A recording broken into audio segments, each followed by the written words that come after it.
मैं हूं आपका दोस्त यूपीएससी जर्नी 0 to 1।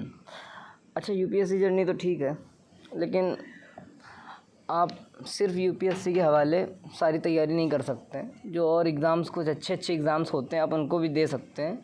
और कुछ ऐसे एग्ज़ाम्स हैं जिनको देने के लिए मान्यता की ज़रूरत पड़ती है, या तो ट्रिपल सी या तो ओ लेवल। हालांकि तो इस चक्कर में क्या हुआ कि मैंने सोचा कि मैं अच्छा भर देता हूँ। तो ये प्रोसेस जो था, आप वीडियो प्लेलिस्ट में देखेंगे ना, तो एक मैंने वीडियो डाल के रखा है, डिस्क्रिप्शन में लगा दूँगा। जब मुझे ओ लेवल के बारे में कुछ भी नहीं पता था, तो उस दिन से लेकर के आज मैं ये वीडियो इसलिए बना रहा हूँ क्योंकि आज मेरा रिज़ल्ट आया ओ लेवल में और मैं पास हो गया हूँ। तो उसके संदर्भ में है, मैं आपको दिखा रहा हूँ कि ओ लेवल की जर्नी कैसी रही। सबसे पहले तो इसका फॉर्म भर दिया था मैंने जनवरी के आसपास शायद से, ठीक है ना। तो जब इसका फॉर्म आएगा, आप इस वेबसाइट को चेक कीजिए, कंटिन्यूअसली इसको चेक कीजिए, ठीक है ना। जैसे ही मंथ एंड होता है तो आप यहाँ पे वो अपडेट करता है, तो ओ लेवल का फॉर्म आएगा तो आप भर सकते हैं उसको। आप लोग चलते हैं उधर पे। ये देखो, ओ लेवल जो मैंने किया है वो मैंने इंडिपेंडेंटली किया है, किसी कॉलेज से नहीं किया है। तो मैंने क्या किया था, मैंने सारे फॉर्म्स इकट्ठा भर दिए थे एक साथ, ताकि मेरा एक बार में हो जाए। हालांकि पढ़ने का तो टाइम नहीं निकला था, तो खैर बिना पढ़े ही पेपर दे दिया मैंने। भगवान की दया से पास भी हो गया। तो ये मैं आपको दिखा रहा हूँ ओ लेवल का। अगर इंडिपेंडेंटली भरेंगे, जब आप किसी भी इंस्टीट्यूट से नहीं करेंगे, तब आपका कितना खर्चा आया था। ये 590 की जो पेमेंट है ना नीलिट को, तो ये शायद से मैंने करी थी ट्रिपल सी के रेफरेंस में। ट्रिपल सी मैंने किया था उसके चक्कर में। उसके बाद देखो मैंने कितनी पेमेंट करी, नीलिट को मैंने कितना पैसा दिया। Even though I have not availed any coaching from any institute. 501 दिया, 3601 दिया, फिर 100 रुपये और दिया। तो 100 रुपये किस चीज़ के थे? प्रोजेक्ट के थे, कि प्रोजेक्ट के लिए आपको 100 रुपये की फ़ीस पे करनी होती है। अच्छा, ये वीडियो बना रहा हूँ इसलिए क्योंकि एक छोटा सा और चीज़ है। इसमें क्या होता है, मैं आपको दिखा देता हूँ। अच्छा ठीक है, चलो मैं आपको दिखा देता हूँ।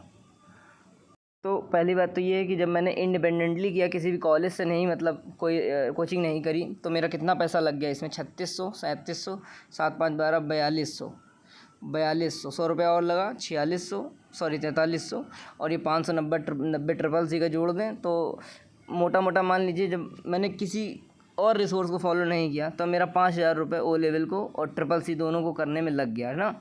चलो मैं आपको एक चीज़ और दिखा दूँ, छोटी सी चीज़ है। अच्छा, हुआ ये कि इसका रिज़ल्ट आ गया था काफ़ी दिन पहले, लाइक 4 दिन पहले ऐसे आसपास आ गया था, पर मेरा दिखा नहीं रहा था। तो मैं काफ़ी परेशान हो गया कि भाई मेरा क्यों नहीं दिख रहा। तो मैंने इनको बहुत सारी मेल करी।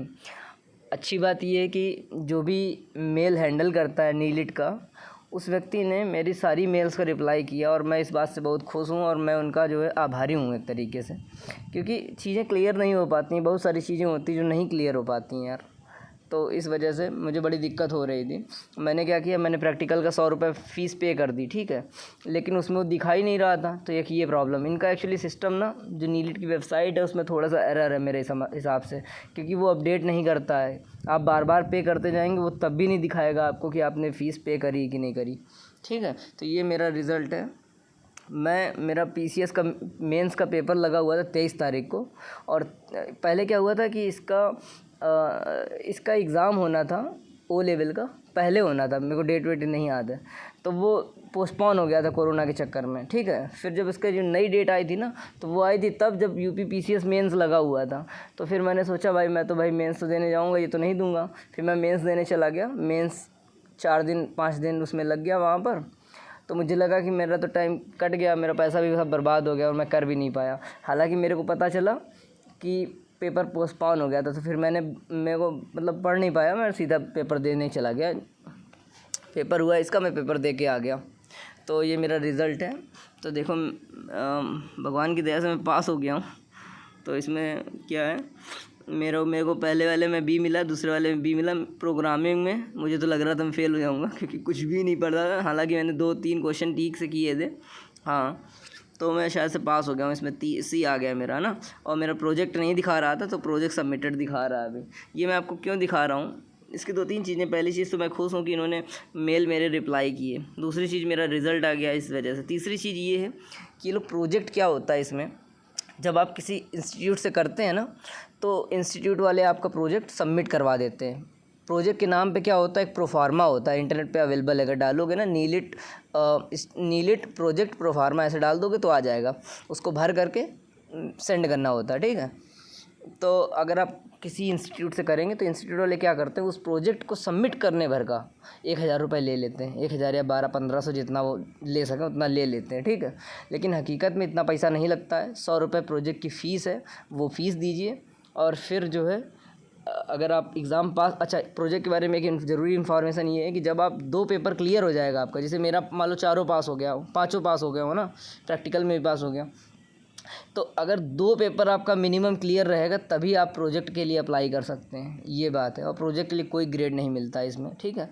लेकिन प्रोजेक्ट का विजिबल होना बहुत ज़रूरी है, प्रोजेक्ट का जैसे इसमें लिखा है सबमिटेड, ये लिख के आना बहुत ज़रूरी है, तभी आपका रिज़ल्ट जनरेट हो पाएगा। तो ये सब चीज़ें हैं, ठीक है। तो देखो एक दिन था, मुझे कुछ नहीं पता था ओ लेवल के बारे में, मैंने यूट्यूब पे एक वीडियो भी डाला था, क्योंकि मैं क्या कर रहा हूँ, मैं तो अपनी जर्नी को एक तरीके से जर्नी आपके साथ शेयर कर रहा हूँ कैसी चल रही मेरी, है ना। तो एक दिन जब मुझे नहीं पता था तो मैंने एक वीडियो बना के डाला था इसका कि ओ लेवल के बारे में जानकारी नहीं मिल रही है और मैं क्या करूँ, परेशान था। और आज वो दिन है जब मैंने ओ लेवल पास कर लिया। ओ लेवल थोड़ा सा कठिन माना जाता है क्योंकि इसमें डिस्क्रिप्टिव पेपर होता है और थोड़ा सा ये सब चीज़ें, और बच्चे प्रोजेक्ट के नाम से भी डरे रहे होते हैं, तो अपन तो थोड़ा सा बना के रखे हुए थे, हाँ। तो ठीक है, डर तो नहीं लग रहा था। फाइनली आज ओ लेवल पास हो गया हूँ, तो धन्यवाद आप सभी का जर्नी में साथ रहने के लिए, धन्यवाद। बाकी और कोई दिक्कत होगी, कोई इंडिपेंडेंटली प्रिपेयर कर रहा है और उसको कोई भी दिक्कत होगी तो आप शेयर कर सकते हैं। बहुत कुछ तो पता नहीं, लेकिन थोड़ा सा कोई अगर दिक्कत आएगी तो मैं आपको बता सकता हूँ कि क्या चीज़ है जिससे आपको डरना नहीं चाहिए, ये चीज़ें मैं आपको बता सकता हूँ। जैसे क्या होता है, आप खुद से कर रहे होते हैं ना, तो कुछ चीज़ें ऐसी होती हैं जो बहुत सारी चीज़ें आपको नहीं समझ में आती, करना कैसे है या फिर ऐसे करेंगे तो कर पाएंगे कि नहीं कर पाएंगे। तो मैं चूँकि अब दे चुका हूँ, मैं पास भी कर लिया, तो मैं आपको वो सब चीज़ें बता सकता हूँ कि जो आपके फ़ियर्स हैं, जो आपका डर है वो वैलिड है या नहीं है, यानी आपको उस डर को लेकर के डरना चाहिए या नहीं डरना चाहिए, ये सब चीज़ें मैं आपको बता सकता हूँ। अगर किसी को कोई दिक्कत हो तो आप पूछ सकते हैं, बाकी किसी को लोड नहीं होना चाहिए, ठीक है। लोड अगर है तो आप शेयर कर सकते हैं। यूपीएससी जर्नी ये मेरी अकेले की नहीं है, जो लोग मेरे साथ जुड़े हैं मैं सबकी मदद करूँगा, and I will make education open source. धन्यवाद।